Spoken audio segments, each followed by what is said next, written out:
বিক্ষোভের ঘোষণা ইশরাক সমর্থকদের।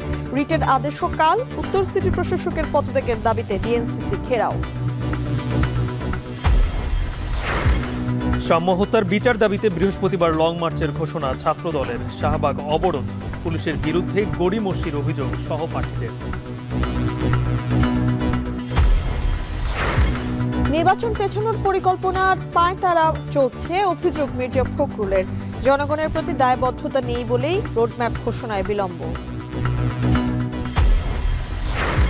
মানবতাবিরোধী অপরাধের বিচার কাজ সম্প্রচার করা যাবে জানালেন চিফ প্রসিকিউটর। জনগুরুত্বপূর্ণ শুনানি সরাসরি প্রচার নিয়েও হাইকোর্টের রুল। এবং এনবিআর বিলুপ্তির অধ্যাদেশ নিয়ে ভুল বোঝাবুঝি দূর হয়েছে জানালেন অর্থ উপদেষ্টা। বাজেটের পর সব পক্ষের পরামর্শে বাস্তবায়ন।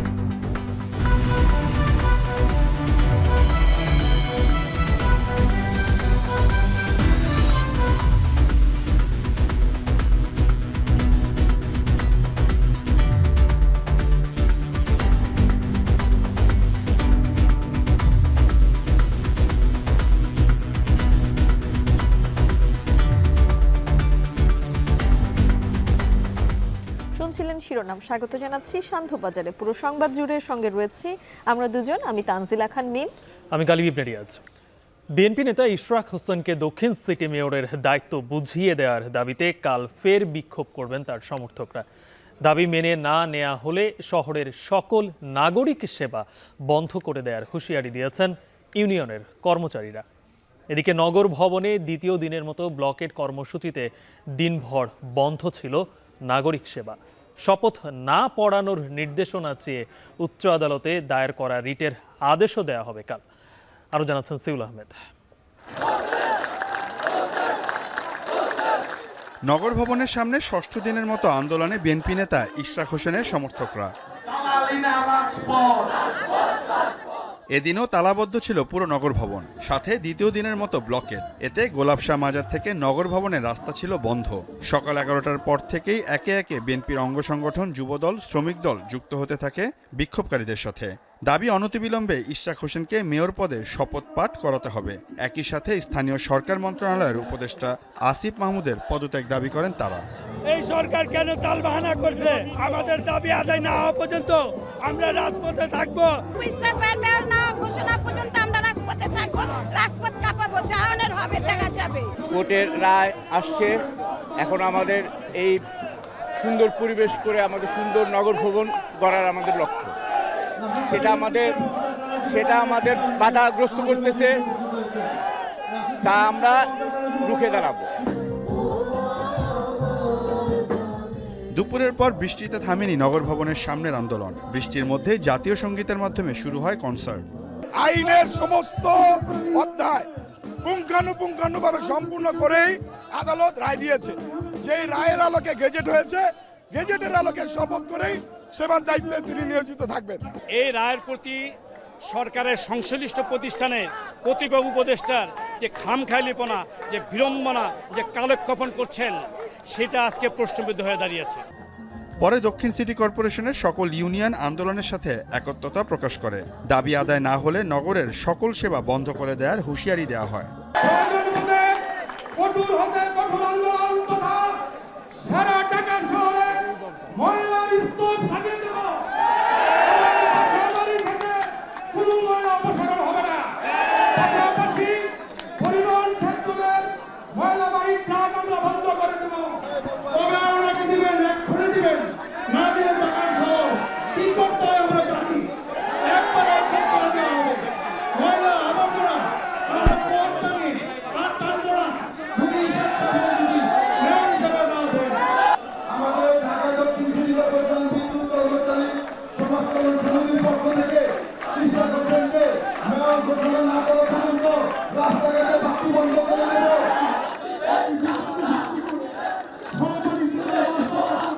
পরে আন্দোলন থেকে বুধবারের কর্মসূচি দেয়া হয়। জানানো হয় সিদ্ধান্ত না এলে কঠিন পদক্ষেপ নেবেন তারা। আমাদের দাবি মানলো কি মানলো না, এটা কালকে 10টা পর্যন্ত আমরা সময় দিলাম। এই 10টার মধ্যে যদি আমাদের দাবি না মানে, তাহলে সেই 10টার সময় আমরা কালকে কঠিন থেকে কঠোর কর্মসূচি আমরা ঘোষণা করব। এদিকে বুধবার ইশরাক হোসেনকে মেয়র হিসাবে শপথ না পড়ানোর নির্দেশনা চেয়ে উচ্চ আদালতে দায়ের করা রিটের আদেশ দেওয়া হবে। সিউল আহমেদ, এখন, ঢাকা। এদিকে মেয়র পদে ইশরাক হোসেনের শপথ গ্রহণের বিষয়ে আইনি জটিলতা রয়েছে, তাই এ নিয়ে কাউকে দোষারোপ করা ঠিক হবে না বলে মন্তব্য করেছেন স্থানীয় সরকার উপদেষ্টা আসিফ মাহমুদ। দুপুরে সাভারের জাতীয় যুব উন্নয়ন ইনস্টিটিউটে সাংবাদিকদের প্রশ্নের জবাবে একথা বলেন তিনি। সরকার কাজ করে, সরকার একটা বডি হিসেবে কাজ করে, কেউ ব্যক্তিগতভাবে এখানে কোনো সিদ্ধান্ত নেওয়ার বা করার সুযোগ নেই। বিশেষ করে এই ধরনের বড় ডিসিশন একা ব্যক্তি হিসেবে আমি নিচ্ছি, এটা ভাবার কোনো কারণ নেই। আর যেহেতু এখানে আইনি জটিলতা আছে এবং এখানে আদালতে বিচারাধীন বিষয় আছে, এখানে আমাকে ব্যক্তিগতভাবে আক্রমণ করে তো আসলে লাভ নেই। আদালতের যে আইনি লড়াই সেটা লড়তে হবে এবং যে জটিলতাগুলো আছে সেই সংক্রান্ত আমরা আইন মন্ত্রণালয়ের মতামত চেয়েছি।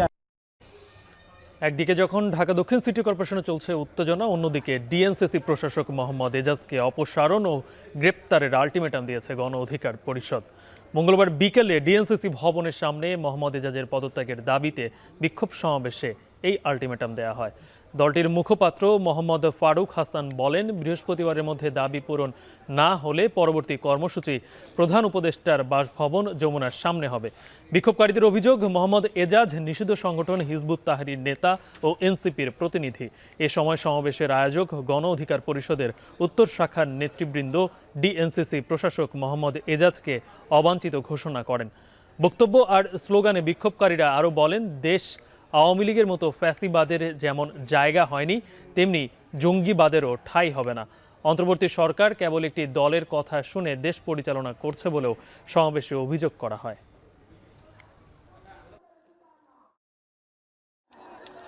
আগামী বৃহস্পতিবার পর্যন্ত এই সরকার তথা স্থানীয় সরকার উপদেষ্টা আসিফ মাহমুদকে আলটিমেটাম দিচ্ছি। আগামী বৃহস্পতিবারের মধ্যে এজাজকে অপসারণ করে গ্রেপ্তার করা না হলে আগামী শনিবার আমাদের কর্মসূচি হবে যমুনার সামনে। সাম্য হত্যার সুষ্ঠু তদন্ত ও বিচার না হলে দেশ অচল করে দেওয়ার হুঁশিয়ারি দিয়েছে ছাত্রদল। অঝোর বৃষ্টি ভেঙে প্রায় 2 ঘন্টা শাহবাগ চত্বর অবরোধ করে সংগঠনের নেতারা বলেন, সঠিক বিচার না হলে ঢাকা বিশ্ববিদ্যালয়ের উপাচার্য ও প্রক্টরকে পদত্যাগ করতে বাধ্য করা হবে। এর আগে সকালে 7 দিনেও সাম্য হত্যাকাণ্ডের মূল আসামিদের ধরতে না পুলিশের বিরুদ্ধে গড়িমসির অভিযোগ করেন সহপাঠীরা। বিস্তারিত মুজাহিদ শুভর প্রতিবেদনে। অঝোর বৃষ্টি আর নেতাকর্মীদের ঝোড়ো স্লোগানে সরগরম শাহবাগ চত্বর। ছাত্রদল নেতা সাম্য হত্যার প্রতিবাদে দ্বিতীয়বারের মতো টানা 2 ঘন্টা অবস্থান করে ঢাকার বিভিন্ন এলাকা থেকে আসা নেতাকর্মীরা। ছাত্রদলের সাধারণ সম্পাদক নাসির উদ্দিনের অভিযোগের তীর বিশ্ববিদ্যালয় প্রশাসনের দিকে। বলেন, 7 দিন পেরিয়ে গেলেও প্রকৃত খুনিরা আড়ালেই রয়ে গেছে। সুষ্ঠু তদন্তের মাধ্যমে সঠিক বিচার না হলে উপাচার্য ও প্রক্টরকে পদত্যাগে বাধ্য করা হবে। আজকের এই শাহবাগের অবস্থান কর্মসূচি থেকে আমরা ব্যর্থ প্রশাসন, ব্যর্থ সরকারের পদত্যাগ দাবি করছি। সেই ব্যর্থ প্রশাসন পর্যন্ত সিসি ক্যামেরার কোন ফুটেজ, কোন আলামত নাকি তারা সংগ্রহ করতে পারেনি। এদিকে ছাত্রদল সভাপতি রাকিবুল ইসলাম ছাত্র শিবিরকে ইঙ্গিত করে বলেন, সংগঠনটি সাম্য হত্যার ন্যারেটিভ পরিবর্তনের চেষ্টা করছে। সাম্য হত্যার সঠিক বিচার না হলে দেশ অচল করে দেওয়ার হুঁশিয়ারি দেন তিনি। এই সাম্য হত্যার বিচারের দাবিতে তারা সোশ্যাল মিডিয়াও দুঃখ প্রকাশ করে নাই। সাম্যের পরিবর্তনের কথা, আমাদের পরের কথা, জানাজা নামাজটা পড়ার, সাম্যের জানাজা নামাজ পড়ার প্রয়োজন মনে করে নাই।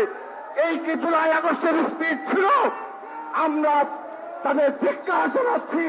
আমরা ছাত্র সমাজের উদ্দেশ্যে বলতে চাই, কারা এই বাংলাদেশে জুলাই আগস্টের স্পিডের পরিপন্থী কাজ করছে।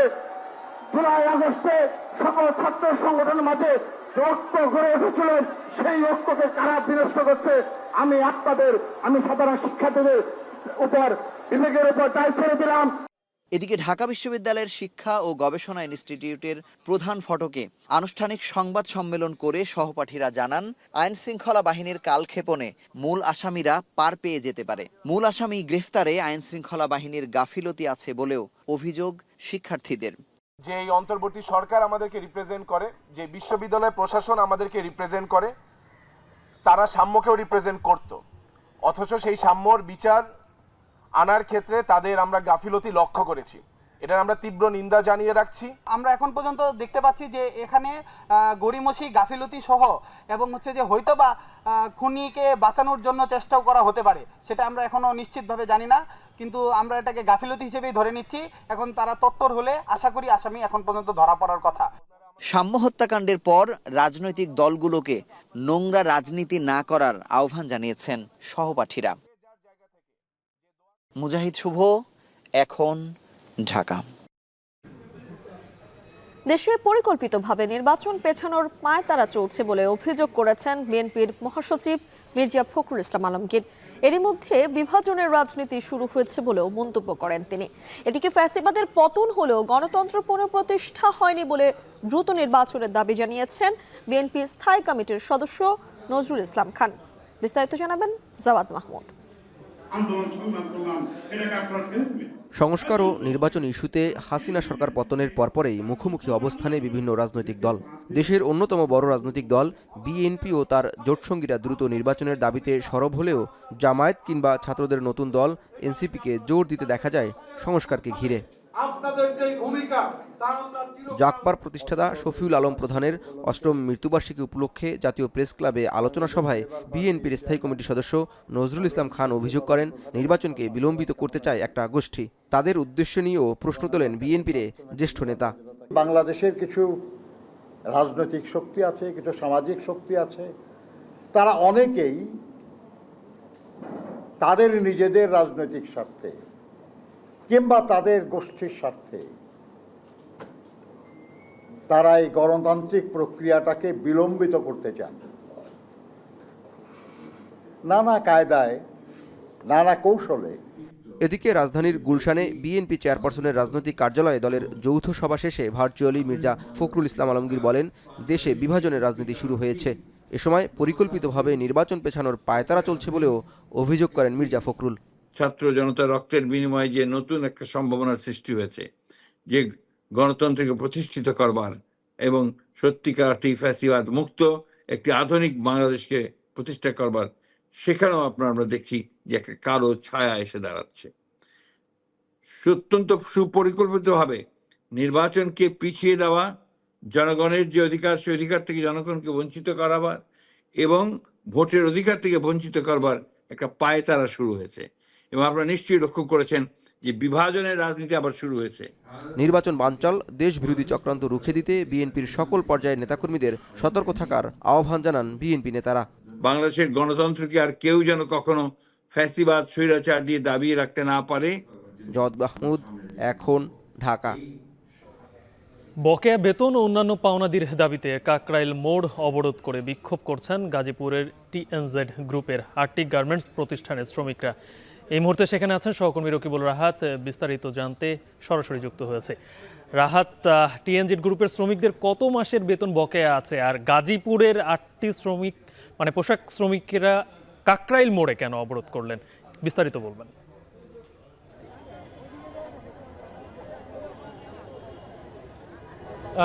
গালিব, তারা বলছেন যে এর আগে কিন্তু যেহেতু ঈদের আগে তাদের পোশাক কারখানাটি হঠাৎ করে বন্ধ করে দেওয়া পোশাক কারখানাগুলো, সেক্ষেত্রে তারা গাজীপুর চৌরাস্তা থেকে অন্যান্য যে জায়গাগুলো রয়েছে সেই জায়গাগুলোতে দীর্ঘদিন তারা তাদের এই পাওনা বেতনের জন্য কিন্তু আন্দোলন করেছে, কিন্তু সেখানে কোনো ধরনের সমাধান না হওয়ার পরে তারা রোজার মধ্যে আমরা দেখেছি যে শ্রম ভবনের সামনে এসে অবস্থান কর্মসূচি নিয়েছিল, কিন্তু সেখান থেকেও কিন্তু তাদের যে পাওনা বেতনাদি রয়েছে সেগুলোর কোনো সমাধান হয়নি। তার জন্য কিন্তু তারা বলছেন যে আজকে শ্রম ভবন থেকে তারা লং মার্চ টু যমুনা কর্মসূচি ঘোষণা করে এবং সেই লং মার্চ টু যমুনা কর্মসূচি দুপুর 2:30টার দিকে ঘোষণা করার পর তারা যখন কাকরাইল মোড়ে আসে তখন কিন্তু তাদেরকে পুলিশ বাধা দেয় এবং তারা এই কাকরাইল মোড়ে অবস্থান নিয়ে তারা নানান স্লোগান দিতে থাকে। বিশেষ করে এখানে যারা শ্রমিকরা রয়েছেন তাদের সঙ্গে আমরা কথা বলেছি, তারা বলছেন হঠাৎ করেই তাদেরকে তাদের পাওনাগুলো যেগুলো রয়েছিল সেগুলো না দিয়েই কিন্তু তাদেরকে হঠাৎ করে কারখানা বন্ধ করে দেওয়া হয়। এবং এখানে যারা শ্রমিকরা রয়েছে তারা বলছে তারা 3 থেকে 9 মাস পর্যন্ত বেতন তাদের বকেয়া রয়েছে এবং একই সঙ্গে গত ঈদুল ফিতরের তাদের কোনো ধরনের বোনাস বা অন্যান্য পাওনাদি যেগুলো রয়েছে সেগুলোরও কিন্তু কোনো টাকা তাদেরকে দেওয়া হয়নি। সেজন্য তারা বিভিন্ন মহলে সরকারের বিভিন্ন জায়গায় তারা ধর্ণা ধরেছে, কিন্তু কোনো জায়গাতেই সমাধান না হওয়ায় তারা কিন্তু প্রধান উপদেষ্টার বাসভবন যমুনা অভিমুখে তারা আজকে দুপুরের দিকে তারা লং মার্চ ঘোষণা করে এবং সেই লং মার্চ থেকে এখানে এসে তারা মূলত নানান স্লোগান দিচ্ছে। এবং এর মধ্যে আমরা দেখেছি যে শ্রমিকদের একটি প্রতিনিধি দল তারা যমুনায় গিয়েছে এবং সেখানে গিয়ে তারা সরকারের ঊর্ধ্বতনদের সঙ্গে বৈঠক করেছে। সেখান থেকেও তাদেরকে শুধুমাত্র আশ্বাসই দেওয়া হয়েছে। সেক্ষেত্রে শ্রমিকরা বলছে যে এখন শুধুমাত্র তারা কোনো আশ্বাসে তারা আর দমবেন না, তারা এখান থেকে তাদের যে পাওনা রয়েছে সেই পাওনা আদায় না হওয়া পর্যন্ত তারা এই আন্দোলন চালিয়ে যাবে বলে ঘোষণা দিয়েছে। এই ছিল কাকরাইল মোড় থেকে আমার কাছে সব শেষ। গালিব। জুলাই আগস্ট গণহত্যায় এবার আদালতের বিচার কাজ সরাসরি দেখতে পারবেন না যে কেউ, এ কথা জানিয়েছেন আন্তর্জাতিক অপরাধ ট্রাইব্যুনালের চিফ প্রসিকিউটর মোহাম্মদ তাজুল ইসলাম। এক ফেসবুক বার্তায় এ কথা জানান তিনি। এদিকে সুপ্রিম কোর্ট জনগুরুত্বপূর্ণ ও সাংবিধানিক মামলাগুলোর শুনানি সরাসরি সম্প্রচার কেন দেয়া হবে না তা জানতে চেয়ে রুল জারি করেছেন হাইকোর্টে। মশিউর অনিকের প্রতিবেদন। বিশ্বের অন্তত 21টি দেশের আদালতের কার্যক্রম সরাসরি সম্প্রচারের সুযোগ থাকলেও বাংলাদেশে এই রেওয়াজ নেই।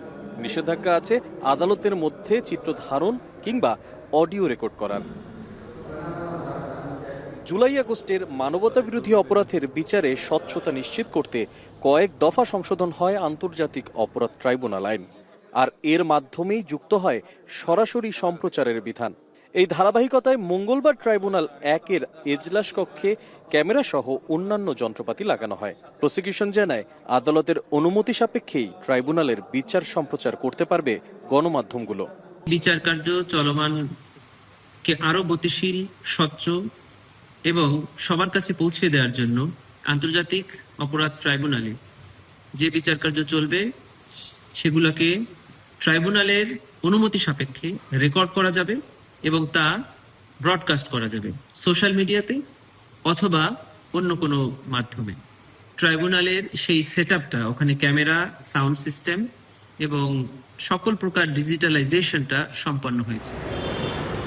এদিকে সুপ্রিম কোর্টের গণগুরুত্বপূর্ণ ও সাংবিধানিক মামলাগুলোর শুনানি সরাসরি সম্প্রচার করার নির্দেশনা কেন দেওয়া হবে না তা জানতে চেয়ে রুল জারি করেছেন হাইকোর্ট। আইনজীবী জানান, বিচারিক কার্যক্রম দেশের নাগরিকরা সরাসরি দেখতে পারলে স্বচ্ছতা ও জবাবদিহিতা বাড়বে। আমরা আশা করব যে এই ব্যবস্থা যদি আমাদের উচ্চ আদালতে ইন্ট্রোডিউস করা যায়, ভারতের মতো, পাকিস্তানের মতো, ইংল্যান্ড, আমেরিকা সহ 21টা দেশের সিস্টেম আমরা দেখিয়েছি, যেখানে আমাদের চাইতেও আরও দুর্বল দেশেও এই ধরনের টেকনিক্যাল ব্যবস্থা চালু আছে। যদি এইটা চালু করা যায় তাহলে আমাদের বিচার ব্যবস্থার ইতিহাসে আরেকটা নতুন ডাইমেনশন অ্যাড করা সম্ভব হবে বলে আমরা মনে করি। আগামী 26শে জুন 2025-এ পরবর্তী আদেশের জন্য দিন নির্ধারণ করেছেন। সংবিধানের 35 অনুচ্ছেদ অনুযায়ী জনগুরুত্বপূর্ণ বিচারিক কার্যক্রম প্রত্যক্ষ করা নাগরিকদের অধিকার বলেও জানান আইনজীবী। মশিউর অনিক, এখন, ঢাকা। স্বাস্থ্য উপদেষ্টার 2 ব্যক্তিগত কর্মকর্তার কেউই হাজির হননি দুদকে। হাজির না হওয়ায় তারা বক্তব্য দেওয়ার সুযোগ হারিয়েছেন। প্রয়োজন মনে করলে অনুসন্ধানকারী দল তাদের দেশ ত্যাগে নিষেধাজ্ঞা দিতে পারে বলে জানান দুদক মহাপরিচালক। আরও জানাচ্ছেন নাজমুস সাকিব। মোহাম্মদ তুহিন ফারাবী গত বছরের 2 অক্টোবর স্বাস্থ্য উপদেষ্টার ব্যক্তিগত কর্মকর্তা হিসেবে অস্থায়ী নিয়োগ পান, কিন্তু ঠিকাদারদের টেন্ডার পাইয়ে দেওয়া, বদলি, পদোন্নতি, বাণিজ্য সহ নানা অভিযোগের প্রেক্ষিতে গত এপ্রিলে তার পদ স্থগিত হয়। অন্যদিকে একই উপদেষ্টার বর্তমান ব্যক্তিগত কর্মকর্তা মাহমুদুল হাসানের বিরুদ্ধেও বদলি, পদোন্নতি, বাণিজ্য সহ নানা অভিযোগ। এমন প্রেক্ষিতে গত বৃহস্পতিবার এক নোটিশ জারি করে মোহাম্মদ তুহিন ফারাবী ও মাহমুদুল হাসানকে মঙ্গলবার সকালে হাজির হওয়ার নির্দেশ দেয় দুদক, কিন্তু এদিন কেউ হাজির হননি কিংবা সময় প্রার্থনা করেননি দুদকের কাছে। এমন প্রেক্ষিতে এক নিয়মিত ব্রিফিংয়ে সংস্থাটির মহাপরিচালক আক্তার হোসেন বলেন, হাজির না হয় তারা বক্তব্য দেওয়ার সুযোগ হারিয়েছেন। প্রয়োজন মনে করলে অনুসন্ধানকারী দল তাদের দেশ ত্যাগে নিষেধাজ্ঞা দিতে পারে বলে জানান দুদকের এই কর্মকর্তা। তাদের অনুপস্থিতির কারণে আমাদের অনুসন্ধান কাজ থেমে থাকবে না। অনুসন্ধান কাজ দুর্নীতি দমন কমিশন আইন ও বিধিমালা অনুযায়ী চলমান থাকবে। আমাদের নির্ধারিত অনুসন্ধানের কার্যক্রম যখন সম্পন্ন হবে, নিয়ম অনুযায়ী তারা আমাদের যে টিম কাজ করছে তারা প্রতিবেদন দাখিল করবে। সে অনুযায়ী প্রতিবেদনের আলোকে তাদের বিরুদ্ধে ব্যবস্থা নেওয়া হবে। কোনো অভিযোগ সংশ্লিষ্ট ব্যক্তি পালিয়ে যেতে পারেন, তাহলে তাদের জন্য কি পদ্ধতি অনুসরণ করতে হবে আমাদের অনুসন্ধানকারী কর্মকর্তারা সেই বিষয়টি জানেন। নিশ্চয়ই তারা সেই বিষয়ে ব্যবস্থা নেবেন। অন্যদিকে 2,63,00,000 টাকার অবৈধ সম্পদ অর্জনের অভিযোগে পাসপোর্ট অধিদপ্তরের চট্টগ্রাম বিভাগীয় অফিসের পরিচালক সাইদুল ইসলাম ও তার স্ত্রীর বিরুদ্ধে মামলা করেছে দুদক। এছাড়া সম্পদের তথ্য গোপন করার অভিযোগে স্বাস্থ্য প্রকৌশলী অধিদপ্তরের সাবেক তত্ত্বাবধায়ক প্রকৌশলী আনোয়ার আলী ও তার স্ত্রী দিলরুবা আলী সহ 3 জনের বিরুদ্ধে অভিযোগপত্র দিয়েছে সংস্থাটি। জনাব মোহাম্মদ সাইদুল ইসলাম, প্রাক্তন পরিচালক, ইমিগ্রেশন ও পাসপোর্ট অধিদপ্তর, ঢাকা, এবং তার স্ত্রী মিসেস শায়লা আক্তার কর্তৃক জ্ঞাত আয়ের উৎসের সাথে সঙ্গতিবিহীন 2,63,00,000 টাকারও বেশি মূল্যের সম্পদ অর্জন এবং উক্ত সম্পদ জ্ঞাত সারে হস্তান্তর, স্থানান্তর, রূপান্তর করার অপরাধ জনাব দিলরুবা আলী, স্বামী জনাব মোহাম্মদ আনোয়ার আলী 4 কোটি টাকারও বেশি মূল্যের অর্জিত সম্পদের তথ্য গোপনপূর্বক মিথ্যা ও ভিত্তিহীন তথ্য প্রদান এবং জ্ঞাত আয়ের উৎসের সাথে অসঙ্গতিপূর্ণ 5,72,00,000 টাকারও বেশি মূল্যের সম্পদের মালিকানা অর্জন। বসুন্ধরা গ্রুপের চেয়ারম্যান আহমদ আকবর সোবহান, তার ছেলে সায়েম সোবহান আনভীর সহ পরিবারের সদস্যদের আগামী 25 ও 26 মে তলব করেছে দুর্নীতি দমন কমিশন। নাজমুস সাকিব, এখন, ঢাকা। গালিব, আপনি জানেন নিশ্চয়ই কারাগারে নেওয়ার 24 ঘন্টার মধ্যেই কিন্তু জামিনে ছাড়া পেয়েছেন চিত্রনায়িকা নুসরাত ফারিয়া এবং ভাটারা থানা হত্যা চেষ্টা মামলার তদন্ত প্রতিবেদন দাখিলের আগ পর্যন্ত অন্তর্বর্তী জামিন দেওয়া হয়েছে তাকে বলে জানিয়েছেন রাষ্ট্রপক্ষের আইনজীবী। এবং এই গ্রেপ্তারের পরেই কিন্তু সরকারের উপদেষ্টা মহল থেকে শুরু করে যারা জুলাই পক্ষের যারা শক্তি ছিলেন তারা পর্যন্ত সোশ্যাল মিডিয়াতে এর বিপক্ষে কিন্তু স্ট্যাটাস দিয়েছেন। আর আজকে আইনজীবী আদালতে বলেছেন, কিংবা তিনি শেষ করার পরেও তিনি বলেছেন যে এই সময়কাল তিনি যে দেশের বাইরে ছিলেন এই প্রমাদি তারা পেশ করার পরেই কিন্তু আদালতে সেটিকে আমলে নিয়ে তার জামিন মঞ্জুর করেছেন। রাব্বি হোসেনের একটি প্রতিবেদন রয়েছে। জুলাই আগস্টের ভাটারা থানার একটি হত্যাচেষ্টা মামলায় অভিনেত্রী নুসরাত ফারিয়াকে গ্রেপ্তারের পর থেকেই সরব সামাজিক যোগাযোগ মাধ্যম। এ ঘটনায় শুধু শোবিজ অঙ্গনই নয়, সংস্কৃত উপদেষ্টা সহ বিভিন্ন রাজনৈতিক দলের নেতারাও তাদের অবস্থান তুলে ধরে পোস্ট দেন। আওয়ামী লীগ সরকারকে আন্দোলন দমনে অর্থের যোগানদাতার অভিযোগে তাকে গ্রেপ্তার করা হলেও নুসরাত ফারিয়া ছাত্র জনতার আন্দোলনের পক্ষে সামাজিক যোগাযোগ মাধ্যমে সরব ছিলেন। উল্লেখ করে গ্রেপ্তারের প্রতিবাদ আসে বিভিন্ন মহল থেকে। কাশিমপুর কারাগারে পাঠানোর 24 ঘন্টার মাথায় মঙ্গলবার তাকে জামিন দিয়েছেন চিফ মেট্রোপলিটন ম্যাজিস্ট্রেট আদালত। জামিন আদেশের পর নুসরাত ফারিয়ার আইনজীবীরা বলেন, আন্দোলনের পুরোটা সময় তিনি ছিলেন বিদেশে। এ বিষয়ে পুলিশ প্রতিবেদন দেয়া সাপেক্ষে তার জামিন শুনানির দিন 22 মে ধার্য থাকলেও দুদিন আগেই সেই প্রতিবেদন দাখিল করে পুলিশ। বিদেশে অবস্থানের বিষয়ে প্রমাণ পাওয়ায় তাকে জামিন দেওয়া হয়। যে সময়টা এই ডেট অফ অকারেন্সটা হয়েছে তখন দেশে উনি ছিলেন না। দ্বিতীয়ত, জুলাই বিপ্লবের সপক্ষে তার কিছু ফেসবুক পোস্ট, এই দুটোই সততা যাচাইয়ের জন্য পুলিশের কাছে প্রতিবেদন চাওয়া হয়। বিজ্ঞ ম্যাজিস্ট্রেট উনি অর্ডার দেন এবং তার পরিপ্রেক্ষিতে 22 তারিখের আগেই আজকেই পুলিশ প্রতিবেদন দিয়ে দেয়, which solidifies our ground and the court exercise its discretionary power to grant her the bail. এদিকে রাষ্ট্রপক্ষের আইনজীবী জানান, মামলার তদন্ত প্রতিবেদন দাখিল করার আগ পর্যন্ত তাকে অন্তর্বর্তী সময়ের জন্য জামিন দেওয়া হয়েছে। তার জামিনের বিষয়ে রাজনৈতিক কোনো চাপ ছিল না। উভয় পক্ষের বক্তব্য তুলে ধরেন এবং তদন্তকারী কর্মকর্তা যে প্রতিবেদনটা সেটা আদালত দেখেন। তো সব কিছু দেখেই আদালত তাকে আগামী 5,000 টাকা বন্ডে পুলিশ রিপোর্ট দাখিল পর্যন্ত অন্তর্বর্তীকালীন জামিন প্রদান করেন। এদিকে জামিনের পর বিকেলে কাশিমপুর কারাগার থেকে কারামুক্ত হন নুসরাত। এর আগে থাইল্যান্ড যাওয়ার সময় রোববার শাহজালাল বিমানবন্দর থেকে ইমিগ্রেশন পুলিশ নুসরাত ফারিয়াকে আটক করে ভাটারা থানায় হস্তান্তর করে। রাব্বি হোসেন, এখন, ঢাকা। গালিব, বাংলাদেশে আনুষ্ঠানিক যাত্রা শুরু করেছে স্টারলিংক এবং শুরুতে দুটি প্যাকেজ স্টারলিংকের থাকছে রেসিডেন্স ও রেসিডেন্স লাইট নামের সেবা। স্টারলিংক স্থানীয় গেটওয়ে ব্যবহার করে জাতীয় স্বার্থ ক্ষুণ্ণ হওয়ার কোনো শঙ্কা নেই বলে জানিয়েছেন প্রধান উপদেষ্টার তথ্য প্রযুক্তি বিষয়ক যে বিশেষ সহকারী রয়েছেন ফয়েজ আহমেদ তৈয়ব, তিনি কিন্তু এই কথা জানিয়েছেন। এবং মিম, এই সময় স্টারলিংকের সাথে চাইনিজ কোম্পানির একটা দ্বন্দ্বের কথা কিন্তু উঠে আসে, কিন্তু এখন বলা হচ্ছে যে সেখানে চাইনিজ কোম্পানির সাথে একই সাথে তাদের মাধ্যমে কাজ করতে পারবে। আর দাম নিয়ে একটা প্রশ্ন উঠেছিল বাংলাদেশে যে অন্যান্য সেবার থেকে কিন্তু স্টারলিংকের সেবার দাম একটু বেশি, কিন্তু বলা হচ্ছে যে অন্য দেশের থেকে বাংলাদেশে তুলনামূলক দাম কম। এ নিয়ে একটি প্রতিবেদন রয়েছে। জুলাই গণ অভ্যুত্থানের সময় শেখ হাসিনার সরকার টানা কয়েকদিন ইন্টারনেট বন্ধ রাখায় বড় ধাক্কা খায় দেশের ব্যবসা বাণিজ্য সহ বিভিন্ন খাত। অভ্যুত্থানের পর স্যাটেলাইট ইন্টারনেট চালুর মাধ্যমে ভবিষ্যতে ইন্টারনেট বন্ধের সুযোগ পুরোপুরি বন্ধের প্রতিশ্রুতি দেয় অন্তর্বর্তী সরকার। অবশেষে আনুষ্ঠানিকভাবে চালু হলো স্টারলিংক স্যাটেলাইট ইন্টারনেট সেবা। এখন থেকে শহর কিংবা মফস্বল দেশের যে কোনো প্রান্তে পাওয়া যাবে উচ্চগতির ইন্টারনেট সংযোগ। স্টারলিংক রেসিডেন্স এবং রেসিডেন্স লাইট এই দুইটি প্যাকেজ দিয়ে দেশে সেবা শুরু করল স্টারলিংক। মাসিক খরচ একটিতে ৬,০০০ টাকা, অন্যটিতে ৪,২০০ টাকা। তবে সেটআপ যন্ত্রপাতির জন্য এককালীন খরচ হবে ৪৭,০০০ টাকা। ফরেন সার্ভিস একাডেমিতে সংবাদ সম্মেলনে প্রধান উপদেষ্টার ডাক টেলিযোগাযোগ এবং তথ্য প্রযুক্তি বিষয়ক বিশেষ সহকারী বলেন, স্টারলিংক সেবা দেশের ডিজিটাল অবকাঠামোকে আরও শক্তিশালী করবে। বাংলাদেশের যে ইন্টারনেট, এই ইন্টারনেটটা পৃথিবীর মধ্যে অন্যতম নিকৃষ্ট। এই ইন্টারনেটের একটা বিকল্প, কোয়ালিটি বিকল্প তৈরি করার দায় আমাদের ছিল।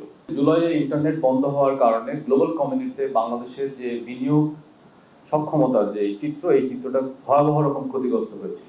সেজন্য আমরা হাই স্পিড এবং হাই কোয়ালিটি ইন্টারনেটের একটা টেকসই বিকল্প খুঁজেছিলাম। সেই বিকল্প দিক থেকে এটা এসেছে। দ্বিতীয় যে বিষয়টা আছে সেটা হচ্ছে যে আমরা বিশ্বকে দেখাতে চেয়েছি যে বাংলাদেশ বিনিয়োগ ফ্রেন্ডলি। স্টারলিংক বাংলাদেশে আসছেন, স্টারলিংকের সিস্টেম কনসার্ন হিসেবে আরো বহু কোম্পানি আসবে, ইতিমধ্যে আমরা সেটা দেখতে শুরু করেছি। তিনি বলেন, জাতীয় সার্বভৌমত্ব রক্ষায় স্টারলিংকের একটি স্থানীয় গেটওয়ে স্থাপন বাধ্যতামূলক করা হয়েছে। এতে জাতীয় স্বার্থ অক্ষুণ্ণ থাকবে। এছাড়া চীন মার্কিন দ্বন্দ্ব এই সেবা প্রভাবিত করবে না বলেও জানান তিনি।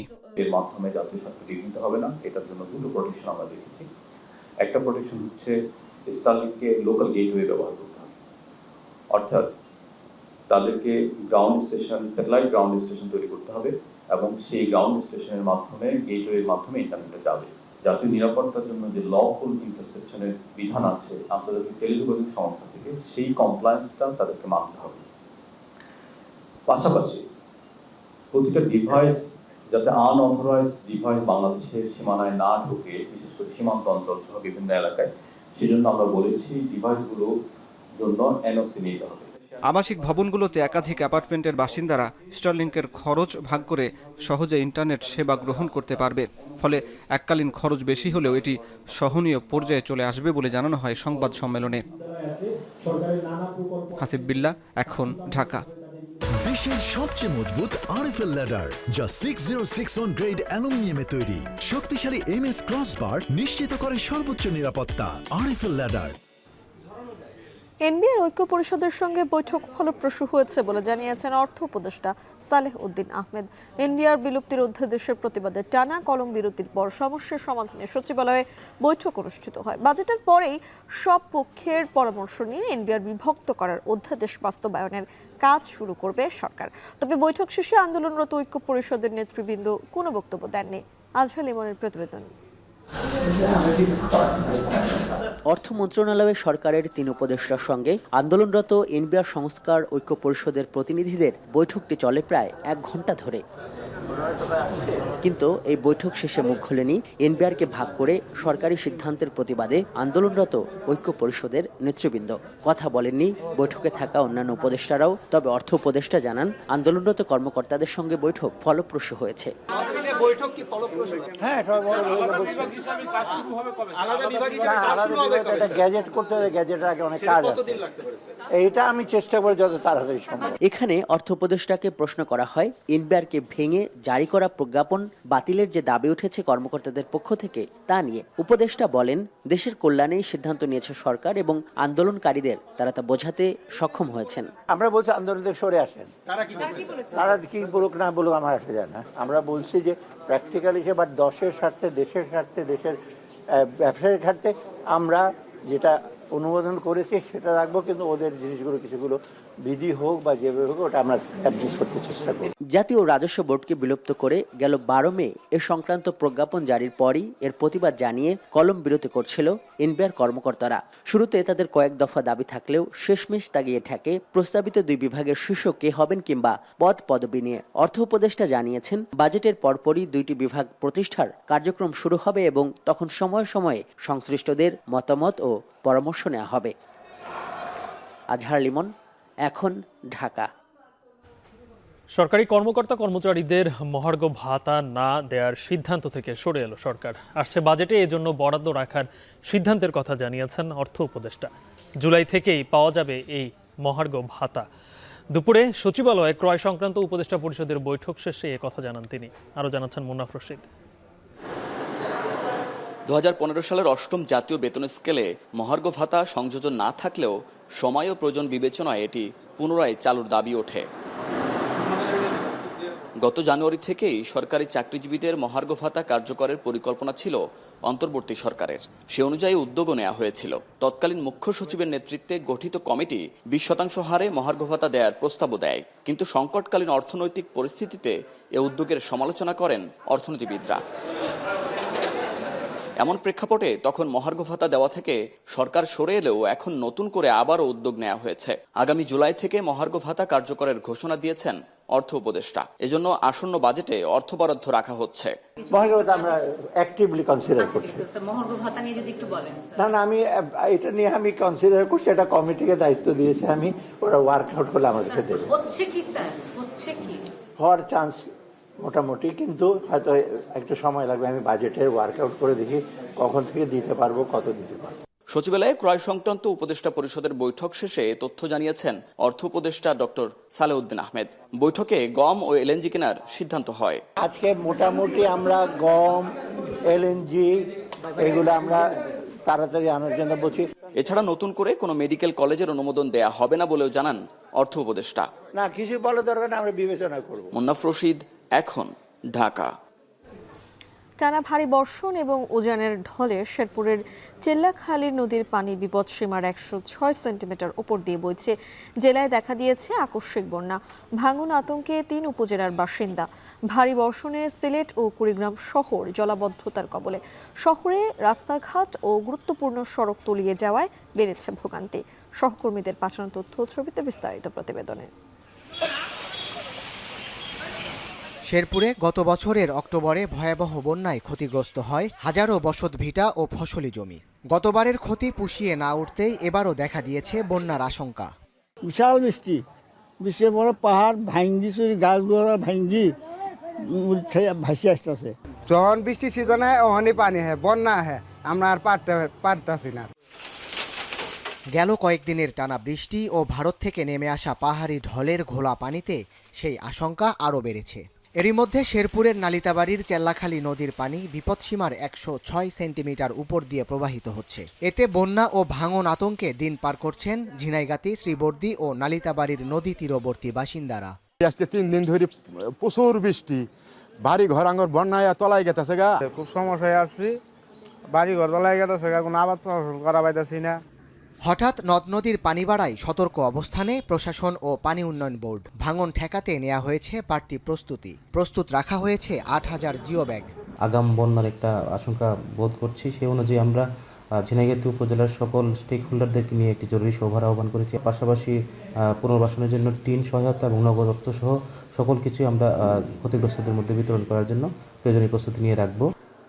এদিকে সকাল থেকেই ভারী বর্ষণের কবলে সিলেট নগরী। সকাল ৬টা থেকে ৬ ঘন্টায় ১৬৯ মিলিমিটার বৃষ্টিপাত রেকর্ড করেছে আবহাওয়া অফিস। অল্প সময়ের বর্ষণে নগরীর রেল স্টেশন, মেডিকেল মোড়, বঙ্গবীর রোড সহ বেশ কয়েকটি গুরুত্বপূর্ণ স্থানে জলাবদ্ধতার সৃষ্টি হয়। পানি ঢুকে পড়েছে নিচু এলাকার বাসাবাড়িতে। 1 থেকে 1.5 ঘন্টা বৃষ্টি হলে এরকম পানির সমস্যার সম্মুখীন হয়। অল্পতে একটু বৃষ্টিতেই তোমার পুরা এই সাইড পুরা পানিয়ে ভরাট হয়ে গেছে। বৃষ্টি আসলে এখানে 1 হাঁটু পানি হয়ে যায়, 1 কোমর পানি হয়ে যায়, মানুষ যাইতে পারে না। ভারী বৃষ্টিতে কুড়িগ্রাম জেলা শহর সহ নিচু এলাকাগুলোতে জলাবদ্ধতার সৃষ্টি হয়েছে। জেলা প্রশাসন কার্যালয়, আদালত চত্বর, ফায়ার সার্ভিস কার্যালয় সহ বিভিন্ন শিক্ষা প্রতিষ্ঠান ও সড়কে পানি জমে জনদুর্ভোগের সৃষ্টি হয়েছে। ভারী বর্ষণ অব্যাহত থাকলে দুর্ভোগ আরও বাড়ার শঙ্কায় নিম্নাঞ্চলের বাসিন্দারা। সাদাত শাহেদ, এখন। আন্তর্জাতিক প্রসঙ্গ। ইসরায়েলি অভিযানে গাজায় মঙ্গলবার মধ্যরাত থেকে পর্যন্ত 1/2 ফিলিস্তিনি নিহত হয়েছে। উপত্যকাটির দক্ষিণাঞ্চলের শহরগুলোতে একযোগে স্থল ও বিমান হামলা চালাচ্ছে আইডিএফ। আন্তর্জাতিক চাপ উপেক্ষা করেই গাজায় হামলা চালিয়ে যাওয়ার ঘোষণা দিয়েছেন ইসরায়েলি প্রধানমন্ত্রী বেনিয়ামিন নেতানিয়াহু। এদিকে দীর্ঘ প্রায় 2.5 মাস বন্ধ থাকার পর উপত্যকাটিতে সীমিত পরিসরে ত্রাণ সহায়তা প্রবেশ করতে শুরু করেছে। তবে পর্যাপ্ত সহায়তা না পৌঁছালে অচিরেই উপত্যকাটিতে 14,000 শিশুর মৃত্যু ঘটবে আশঙ্কা জাতিসংঘের। আরও জানাচ্ছেন জাহানারা ভুইয়া।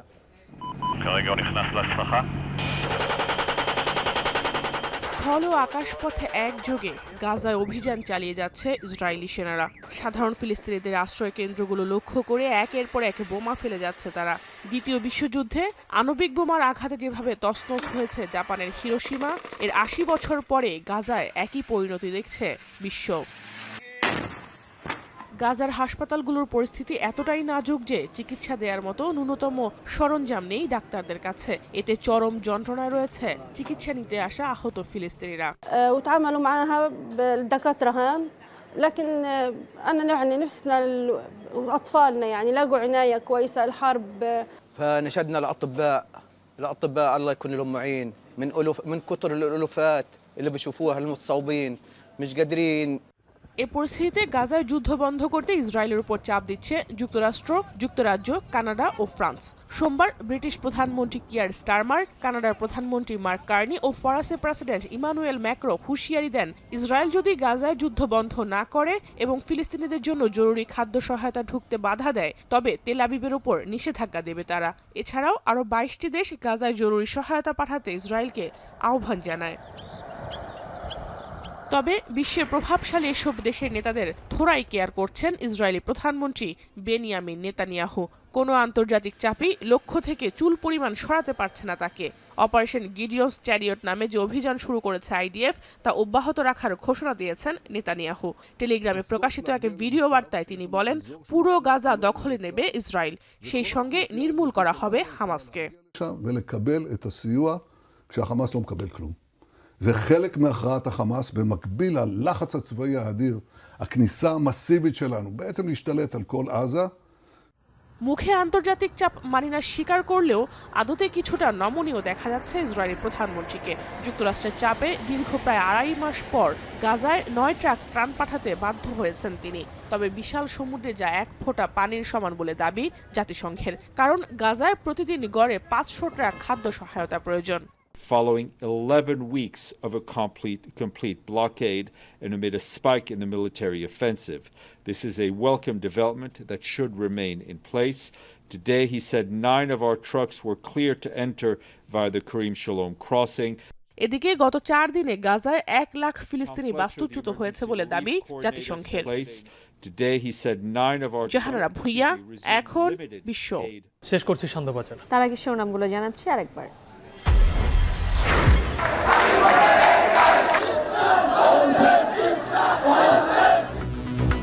কাল ফের বিক্ষোভের ঘোষণা ইশরাক সমর্থকদের। রিটের আদেশও কাল। উত্তর সিটি প্রশাসকের পদত্যাগের দাবিতে ডিএনসিসি ঘেরাও। সাম্যহত্যার বিচারের দাবিতে বৃহস্পতিবার লং মার্চের ঘোষণা ছাত্র দলের। শাহবাগ অবরোধ, পুলিশের বিরুদ্ধে গড়িমসির অভিযোগ সহপাঠীদের। নির্বাচন পেছানোর পরিকল্পিত পায়তারা চলছে অভিযোগ মির্জা ফখরুলের। জনগণের প্রতি দায়বদ্ধতা নেই বলেই রোডম্যাপ ঘোষণায় বিলম্ব। মানবতাবিরোধী অপরাধের বিচার কাজ সম্প্রচার করা যাবে জানালেন চিফ প্রসিকিউটর। জনগুরুত্বপূর্ণ শুনানি সরাসরি প্রচার নিয়েও হাইকোর্টের রুল। এবং এনবিআর বিলুপ্তির অধ্যাদেশ নিয়ে ভুল বোঝাবুঝি দূর হয়েছে জানালেন অর্থ উপদেষ্টা। বাজেটের পর সব পক্ষে পরামর্শে বাস্তবায়ন। এই ছিল শান্তবাজার। এখন টেলিভিশন ওয়েবসাইটে দেখতে ভিজিট করুন এখন.tv। ফেসবুকে চোখ রাখুন facebook.com/tv.এখন আর ইউটিউবে লাইভ দেখতে ভিজিট করুন youtube.com/c/echontv।